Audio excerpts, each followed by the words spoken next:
Yes, good morning students. आज हम लोग पढ़ेंगे हार्डी विनबर्ग प्रिंसिपल। एक बहुत ही इम्पोर्टेंट क्वेश्चन आता है नीट में। ऑल्दो हर साल तो नहीं आता, लेकिन इसके आने की प्रोबेबिलिटी रहती है, और अगर आ जाता है तो 4 मार्क्स एकदम पक्के हो जाते हैं।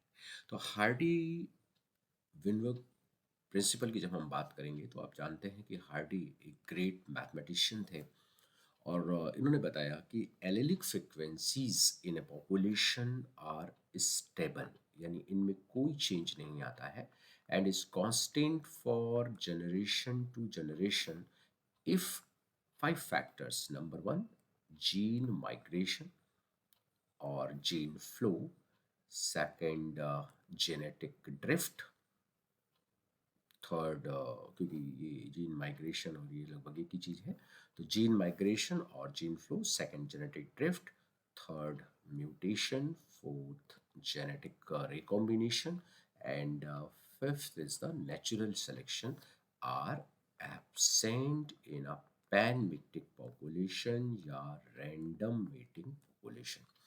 तो हार्डी विनबर्ग के जो ये प्रिंसिपल हैं, इनके लिए 3-4 चीज़ें खास हैं। क्या? कि सबसे पहली चीज़ ये है कि एलेलिक फ्रिक्वेंसी जो है वो स्टेबल होती है, कांस्टेंट रहती है जनरेशन आफ्टर जनरेशन। लेकिन अगर 5 चीज़ें हैं तो फिर गड़बड़ी हो जाएगी, यानी 5 पॉइंट नहीं होनी चाहिए। कौन कौन सा? जीन माइग्रेशन नहीं होना चाहिए, जेनेटिक ड्रिफ्ट नहीं होनी चाहिए, म्यूटेशन नहीं होना चाहिए, जेनेटिक रिकॉम्बिनेशन नहीं होना चाहिए, और नेचुरल सिलेक्शन भी नहीं होना चाहिए। ये सब कुछ अगर एब्सेंट है तो रैंडम मेटिंग पॉपुलेशन में हमेशा जीन एंड जीनोटाइप फ्रीक्वेंसीज जो हैं वो कांस्टेंट बनी रहेंगी, यानी ये एक ऐसी कंडीशन को बताता है कि जहां पर नो इवोल्यूशन, यानी अगर कोई पॉपुलेशन हार्डी विनबर्ग प्रिंसिपल को फॉलो कर रही है तो उस पॉपुलेशन में इवोल्यूशन नहीं होगा, यानी एक ऐसी कंडीशन है जहां इवोल्यूशन नहीं होगा। तो द जीन पूल क्या होता है? Total gene and their alleles in a population remains a constant. This is called genetic equilibrium, यानी कि अगर ये 5 चीजें नहीं हो रही हैं तो पॉपुलेशन जेनेटिक इक्विलिब्रियम में रहेगी। Sum total of all the acrylic frequencies is 1। अब मान लो यहाँ पर 2 एलिल हैं, ये जो P है, suppose P is the dominant allele, तो एक ये डोमिनेंट एलिल हो गया, और इसी तरह से जो ये Q हो जाएगा, Q हो गया कौन सा एलिल? Recessive allele. तो जो फ्रीक्वेंसीज है वो कांस्टेंट रहेगी, यानी P plus Q is equal to 1, यानी डोमिनेंट और रेसेसिव एलिल जितने हैं उतने ही रहेंगे। Individual frequencies, for example, can be named P, Q, etc. In a diploid, P and Q represent the frequency of allele A, and this is the frequency of allele small a. ठीक है ना? तो P क्या हुआ? P हुआ frequency of dominant allele, and Q क्या हुआ? That is the frequency of small allele या recessive allele. तो 2 एलिल आप जानते हैं जनरली 2 एलिल होते हैं, कभी कभी मल्टीपल एलिलिज्म होती है। तो अगर ये केस आया तो अब यहाँ से आप निकाल सकते हैं, अगर P plus Q equal to 1 है तो P इक्वल टू क्या हो जाएगा? P इज इक्वल टू हो जाएगा 1 माइनस Q, और इसी तरह अगर Q निकालेंगे आप तो Q भी वही हो जाएगा, यानी Q is equal to 1 minus P।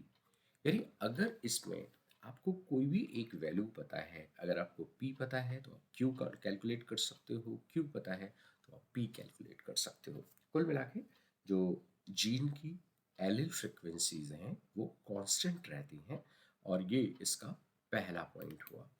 Second point में जब हम आते हैं तो अब इनकी जो फ्रिक्वेंसीज हैं, जीनोटाइप फ्रिक्वेंसीज की हम लोग बात करते हैं, तो the frequency of capital A individual in a population is simply p square. सीधी सी बात है। क्यों? क्योंकि अगर capital A is equal to p है तो ए इज इक्वल टू क्या हो जाएगा? पी स्क्वायर हो जाएगा। इसी तरह अगर small a is equal to Q है तो small a is equal to क्या हो जाएगा? क्यू स्क्वायर हो जाएगा। क्लियर? और अगर हम हेट्रोजाइगस केस लेते हैं जिसमें 2 कैपिटल ए होता है तो ये हो जाएगा 2p क्यू। सिंपल सी बात है, यानी जो हमारा नॉर्मल क्रॉस में रिजल्ट आते हैं तो जीनोटाइप रिजल्ट क्या आते हैं 1:2:1, तो ये हमारा केस हो जाएगा। क्लियर? यानी डोमिनेंट जो जीनोटाइप हैं, डोमिनेंट जीनोटाइप वाले पी स्क्वायर हो जाएंगे, रेसेसिव वाले क्यू स्क्वायर हो जाएंगे, और ये कैसा है, ये हो जाएगा हेट्रोजाइगस। तो हेट्रोजाइगस वाले क्या हो जाएंगे 2pq हो जाएंगे। तो ध्यान दीजिए इसमें भी अगर हम ये बात करें कि p plus 2pq plus Q square equal to 1, मैं इसे पहले हटा देता हूँ यहाँ से, तो ये भी कितना हो जाएगा भाई, ये बिल्कुल आपने जो अभी देखा था बिल्कुल वैसा ही हो गया ना। हमारे पास जो फ्रिक्वेंसीज आती हैं, हम जब उन फ्रिक्वेंसीज को देखते हैं, मैच करते हैं, तो अपने पास ये सिम्टम आ जाते हैं। पॉइंट क्लियर है ना? कोई प्रॉब्लम नहीं। जब भी कोई मोनोहाइब्रिड क्रॉस करते हैं आप, तो P square plus 2pq plus Q square is 1, this is a binomial expansion of p plus Q square, है ना। अब इस पी क्यू स्क्वायर को कैसे आया है आपको पता ही है कि जब भी हम लोग क्रॉस करते हैं तीन चीज़ें मिलती हैं हमको। एक तो होमोजाइगस डोमिनेंट मिलता है, दूसरा क्या मिलता है, हेट्रोजाइगस मिलता है, और तीसरा क्या मिलता है, होमोजाइगस रिसेसिव मिलता है। क्लियर? जैसे ये क्या हो गया, this one is the homozygous dominant, ये होमोजाइगस रिसेसिव, और ये हेट्रोजाइगस। तो इस केस में आपको क्या मिल रहा है, capital A plus small a का होल स्क्वायर जब आप करेंगे तो capital A two capital A small a. जब इनको हम फ्रिक्वेंसीज के कॉन्स्टेंट में लिखेंगे, फ्रिक्वेंसीज ऑफ जीनोटाइप बात करेंगे, तो पी डॉट पी यानी पी स्क्वायर, फिर इसकी फ्रिक्वेंसी 2pq हो जाएगी और इसकी क्यू स्क्वायर हो जाएगी।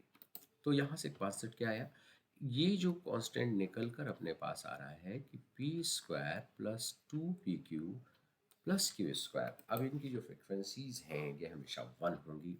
अब यहाँ कई बार अगर हमें जीनोटाइप ना दे के फिनोटाइप दिया जाता है, तो आप जानते हैं ये दोनों जो हैं, ये दोनों कौन है, मैं इसको हटा दूं पहले। तो ये जो दोनों हैं ये कौन है, ये पी स्क्वायर और 2pq, ये दोनों रिप्रेजेंट कर रहे हैं डोमिनेंट फिनोटाइप को, और केवल क्यू स्क्वायर रिप्रेजेंट करता है रिसेसिव फिनोटाइप को। तो अब इसमें अगर हमारे पास डोमिनेंट फिनोटाइप दिया हुआ है या रिसेसिव फिनोटाइप दिया हुआ है, क्या चीज़ दी हुई है वो हमको क्रॉस में देखना पड़ेगा।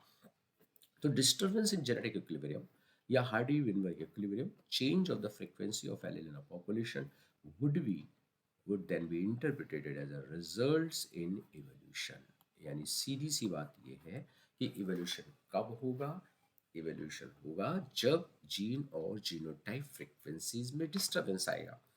अगर ये दोनों फॉर्मूले लागू हो रहे हैं, p plus Q is equal to 1, P square plus 2pq plus Q square 1, अगर ये दोनों फॉर्मूले फॉलो हो रहे हैं, इसका मतलब हार्डी विनबर्ग लॉ को ये फॉलो कर रहा है और यहाँ इवोल्यूशन नहीं होगा। तो आइए क्वेश्चन की तरफ बढ़ते हैं। What is the frequency of heterozygous in a randomly mating population in which the frequency of all dominant phenotype is 0.19? अब ध्यान दीजिए, यहाँ ऑल डोमिनेंट फिनोटाइप की फ्रीक्वेंसीज हो गई है 0.19।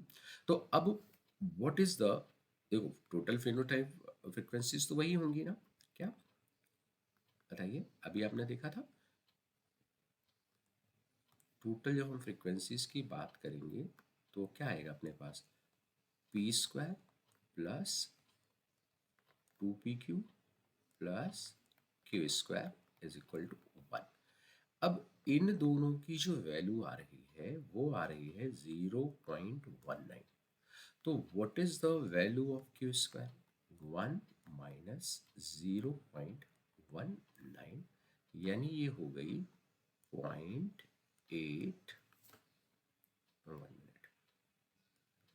0.81। तो Q square is equal to 0.81 हो गया कि नहीं हो गया, क्लियर। अब अगर क्यू स्क्वायर इक्वल टू 0.81 हो गया तो what is the value of Q, Q हो जाएगा 0.81 यानी कि 0.9 सिंपली। तो what is the value of P, P is equal to हो जाएगा 1 माइनस 0.9। अब पी की वैल्यू क्या आ जाएगी बताओ? 0.1।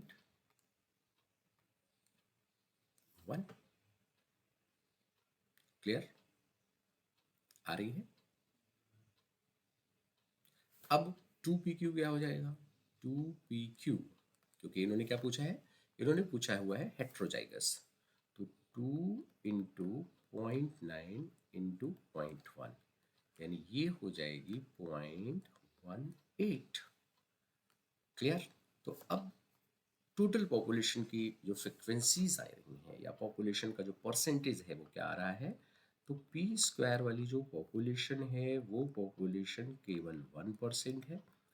2pq की जो पॉपुलेशन है वो पॉपुलेशन आ रही है 18%, और क्यू स्क्वायर की जो पॉपुलेशन है वो हमको पता है कितनी आ रही है?